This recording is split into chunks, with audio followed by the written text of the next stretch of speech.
Oh my God, why is this team so bad? Why do the Denver Broncos stink to the high heavens? Worst offense in the league. Overtime loss to the Los Angeles Chargers, where a 26 game streak is ended for Chargers quarterback Justin Herbert, as he didn't throw a touchdown last night for the first time in 26 games. But it doesn't matter. The Broncos don't do enough to get the win in a game where it goes into overtime and you're disappointed because, well, the offense hadn't looked real good after a hot start for Russell Wilson and company.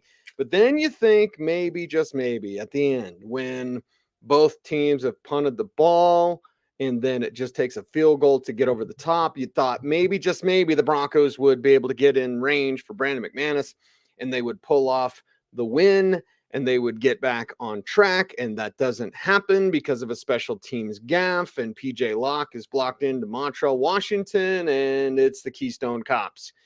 And here we go again, Broncos country. It is orange and blue today. I am Cecil Lammey. We'll be joined by Andrew Mason.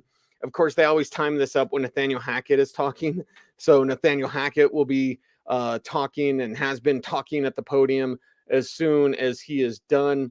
Mace will head outside, hook up his computer and his microphone, then jump on the show as well. So I am Cecil Lammey. I am your host, and I am sad, depressed, disappointed, and I'm just flat out angry with this team because every game in the fourth quarter, they have been within 3 points. At some point during the fourth quarter, in every game, they have been within 3 points. And I believe, 16 points total for their losses? So if you look at this team and you think, man, they're close. Yeah, yes, they are. But they have a Hackett problem. They have a coaching problem. And I understand how people will shake their fist at the heavens and say the players need to play better. And that's not untrue. Not at all whatsoever. But if you're telling me that with bad coaching, these players have put them in position and have been in every fourth quarter within 3 points. In every fourth quarter of every game, they have been within 3 points. To me, that tells me coaching at the end can't pull it off. Coaching at the end doesn't have the right plan. These stupid shotgun plays when it's 3rd and 1 and you've been running the ball well with Latavius Murray. We're going to talk about Melvin Gordon because I guess Melvin Gordon is good enough to keep Javonte Williams in a committee, but he's not good enough to even barely play when Latavius Murray is out there. Something we had talked about on this show, so it's not a surprise to those who watch Orange and Blue today, but to me, it is largely the coaching issue. It is largely a Nathaniel Hackett issue, and that does not take Russell Wilson. He's not out of being blamed whatsoever. A lot of Broncos country, y'all are just mad. And I agree with you. Like I said, I'm sad, depressed, disappointed, upset, and mad. Mostly mad, pissed off because this thing, football seasons go by so quickly. We're already, a third of the way? Don't make me do math. And the season's done. They're not pushing for the playoffs. They're not going to go on any sort of win streak. The Jets might beat them, even though Vegas disagrees. I mean, the Jets have been an upstart team. And we'll talk about that plenty as the week goes on. Now that you have this game behind you, you can really look back and go, what went wrong again with this team? And for me, I go back to the play calling. And again, and I can't believe we have to couch everything we say, because if you say, I think it's a Hackett problem, 10 people in the comments will be like, and Russell Wilson sucks and is washed up. That's a narrative that I don't believe is entirely true. First off, he had the shoulder injury, then he had a hamstring injury in this game that he had to get looked at. Hopefully Nathaniel Hackett will have some more information on that as he's talking at UCL's training center. And again, is Wilson the greatest ever? No. Is Wilson playing up to his potential? No. Is Wilson washed? No. So I get it why y'all are mad. Y'all are pissed off. You're all shaking your hands at the heavens. I understand that. But there becomes some ludicrous things. I saw some Tebow comments last night, and I was like, really, Broncos country? Really? Y'all going to invoke the name of Timmy T? You're going to go there? Come on. And I'm never going to tell a fan how to fan. But for the love of God, can we speak honestly, critically, yet honestly about this team? Russell Wilson needs to play better. And I'm not giving him a pass because he has now 2 injuries to deal with. but he needs to play better and he needs to come through. But you see at the beginning, the player that we saw in training camp, and I know it was Club Med for training camp. Does that still exist? I know it was all easy streets, flag football, 7-on-7 or whatever, and jog throughs and walk throughs and field days and days off. And Nathaniel Hackett, happy fun baby star. Like, he's in over his head. If I were to say what is different about Russell Wilson, and obviously his teammates and the coaching and the players around him, obviously those are big differences. But do you mean to tell me Russell Wilson can't play or Nathaniel Hackett can't coach? What is more likely? Now, both could be likely, okay? But what is more likely to be true? The fact that Russell Wilson right now is just done. No, I don't see that as being the case at all. And again, I've seen every throw that he's made in training camp and mini camp and off season and practices and blah, blah, blah, blah, blah. Nathaniel Hackett hasn't coached well. He hasn't proven that he can coach. Russell Wilson has proven for a decade that he can play in this league. He's 2 years removed from 40 touchdown passes. Now, he's not going to get that this year. He's not even going to get close to that this year. We're hoping for 20 this year out of Russell Wilson. But this is garbage. All of it's garbage. So when I bag on Hackett or Butch Berry, the offensive line coach, who is an awful coach, a terrible coach who doesn't coach his players, who just yells at guys all the time, how's that working out? Right? I'll do some Dr. Phil, some barnyard psychology. Hey, Butch Berry, you're taking over from Mike Munchak. That's a gold jacket, baby. That's a gold jacket that you're taking over for with Mike Munchak. And Mike Munchak, not his own blocking guy, thus the mutual parting of the ways with Mike Munchak. But you're taking over for a guy who is a teacher and has a gold jacket. You're a first-time offensive line coach, and this offensive line looks like garbage. Okay? So when I'm talking about this coaching staff, Nathaniel Hackett can't coach. Butch Berry can't coach. Jair Evero can coach. But when I talk about these coaches, and I'm going to bag on these coaches a lot, there's wide open plays. And I don't care who it is. If you consider yourself to be a smart football guy or girl or person, if you consider yourself to be smart about football, I could take every single flipping quarterback in the league and I could draw up a play where they missed a wide open guy.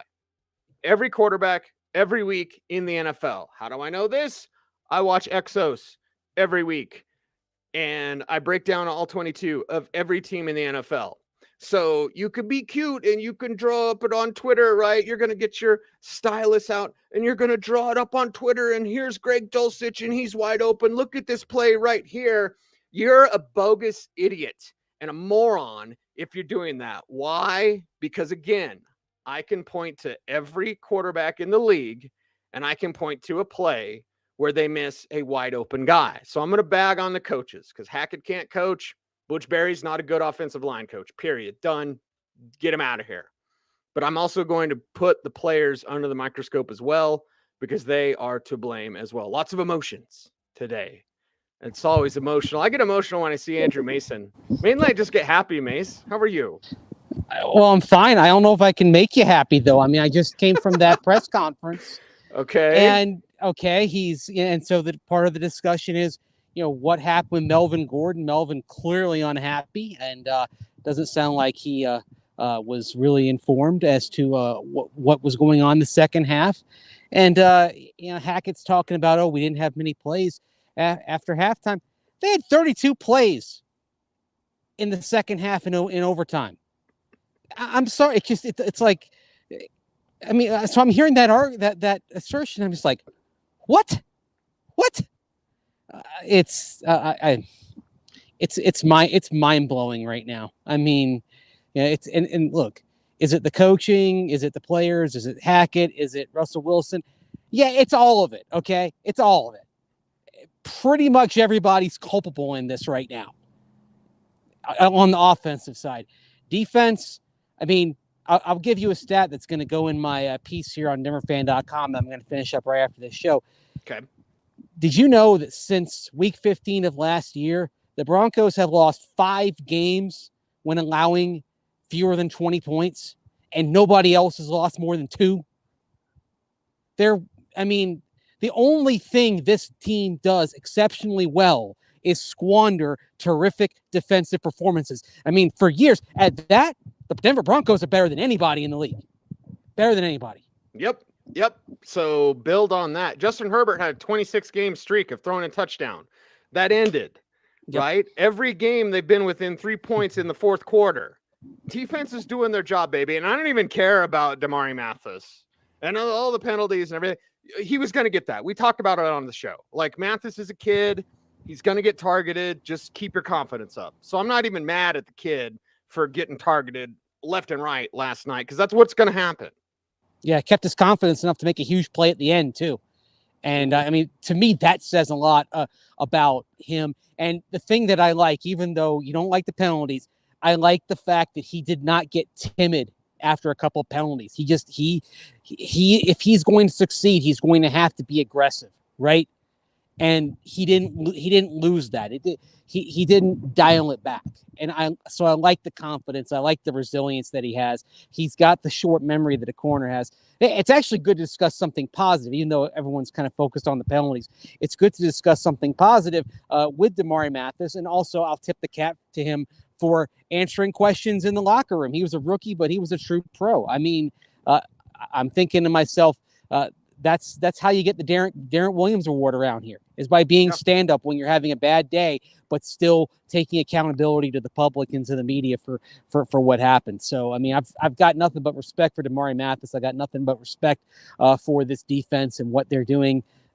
It's just the other two phases are grease fire right now. Continue to baffle and confound. And for me, the offensive line, and we always get it, Mace, like the commenters and the text line, they're like, you guys don't talk about the offensive line as much. Well, okay, not a lot of people are as nuanced, and I'd rather listen to an Orlando Franklin, a Mark Schlereth, right? These guys know offensive line play as well, but we all have eyes. Nathaniel Hackett must not think so. We didn't have many plays, but man, this offensive line is really, really, really rough. Injuries, whatever. I blame coaching. I blame Butch Berry.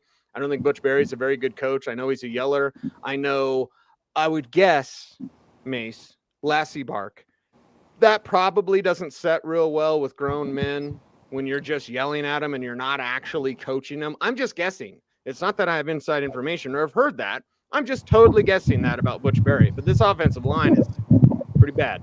Yeah, he's the opposite of Mike Munchak personality-wise. And you take it for somebody like Garrett Bowles, for example, and Garrett Bowles does not have an all-pro season without Mike Munchak.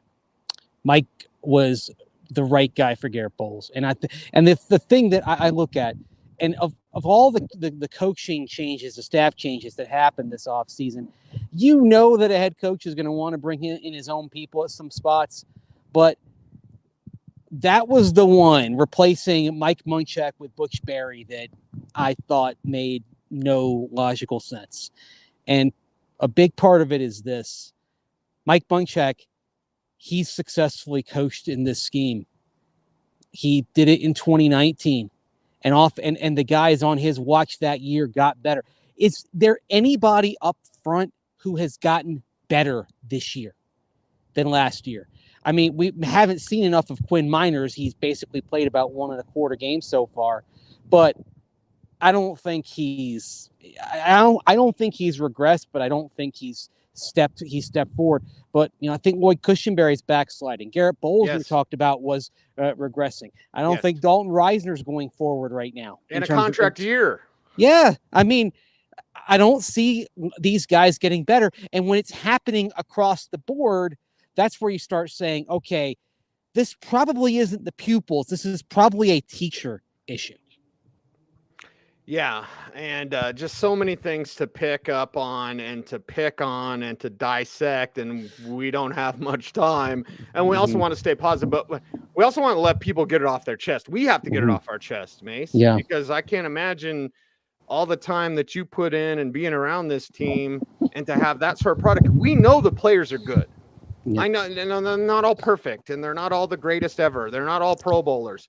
But I know football. And I know what you and I watched in minicamp and OTAs and training camp. That's not this team. So there's a disconnect somewhere. Again, I'm not letting the players off the hook. The players need to be better. But they have good players. Things aren't coming together, though. On balance, this should be a 10-11 win team. And right now, we're sitting here, and they're on pace to win, 6 games? Right now? Maybe. Yeah. I mean, that's the pace. I mean, if you can start seeing other things.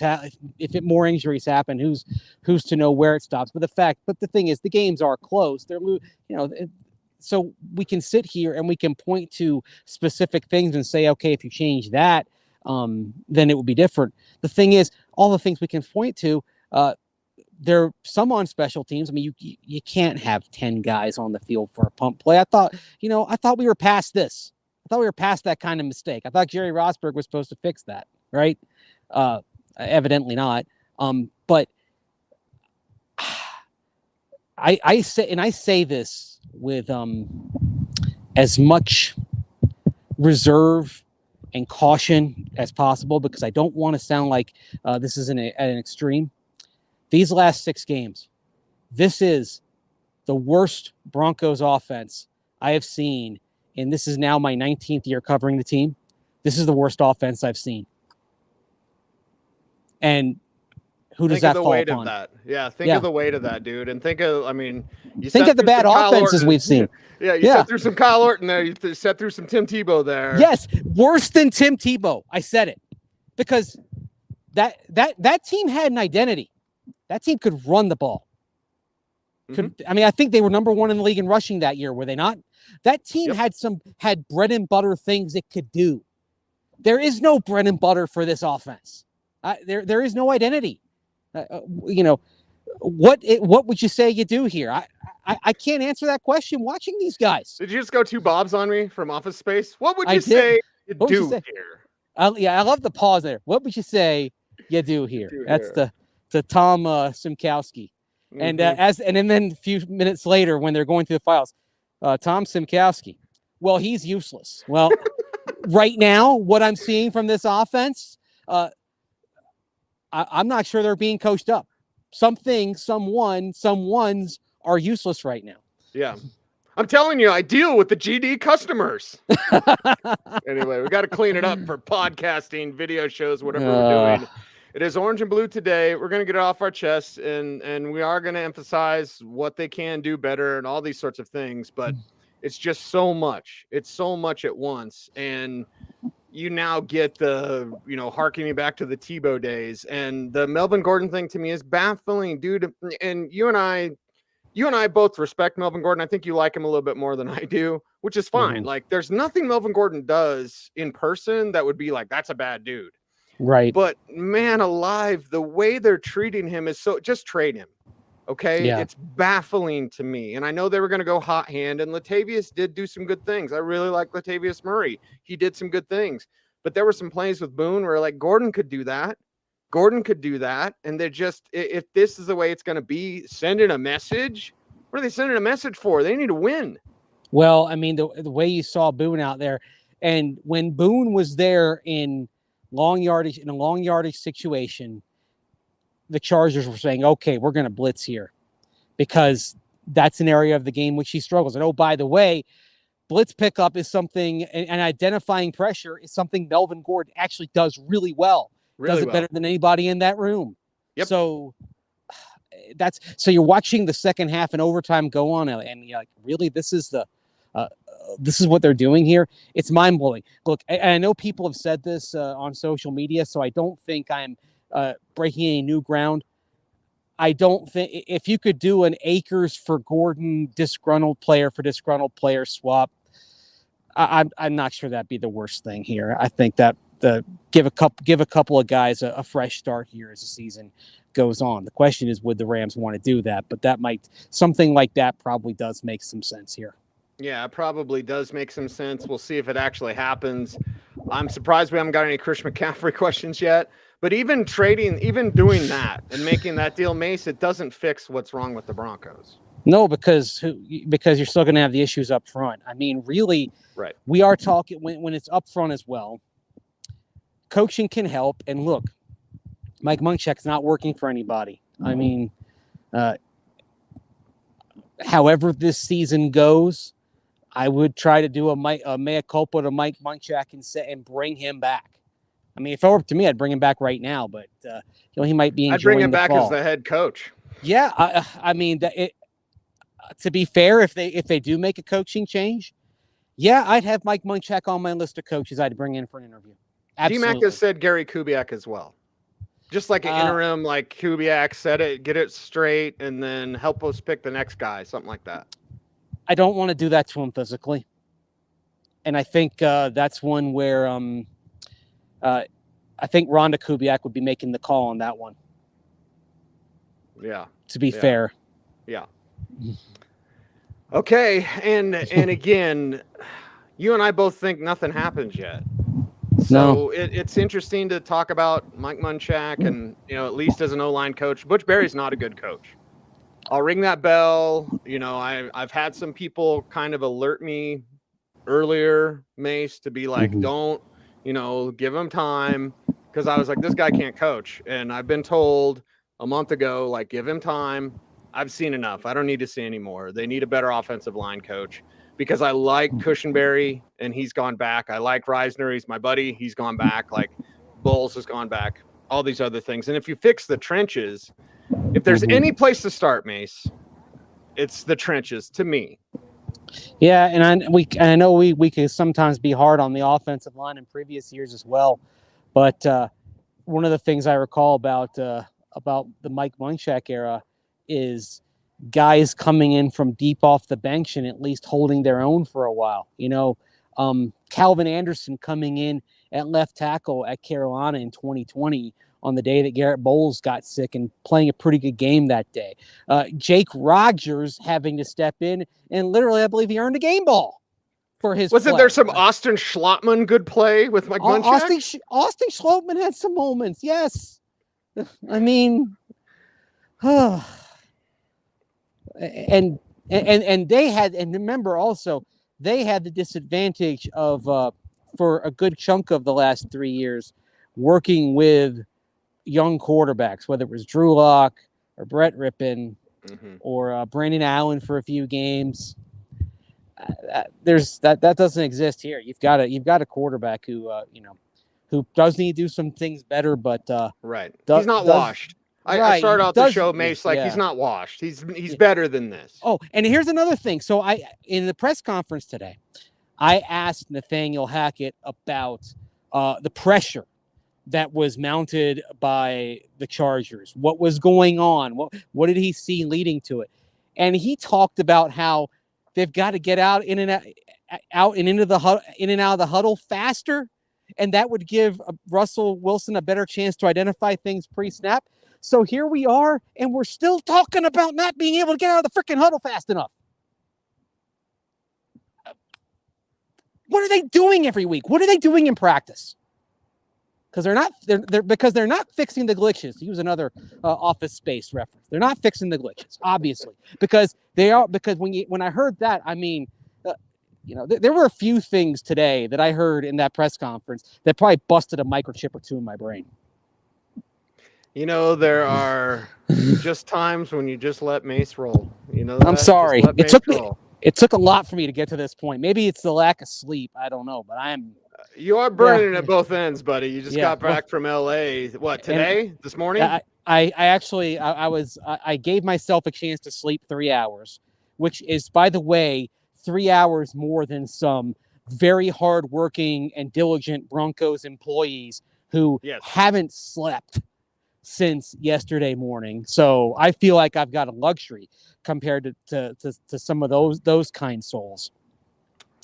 But yeah, I'll be on. By the way, I'll be on with Cecil and Derek Wolf at 5:10, and then I'll be on with our friend Will Peterson, as some call him, Scrappy Will, from 6 to 7 on 104.3 The Fan. So my marathon's not done yet here. I mean, I have a feeling that the radio discussion is going to be a lot like what we've just had.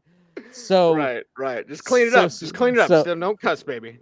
Yeah. So tune in. Rewatch this show.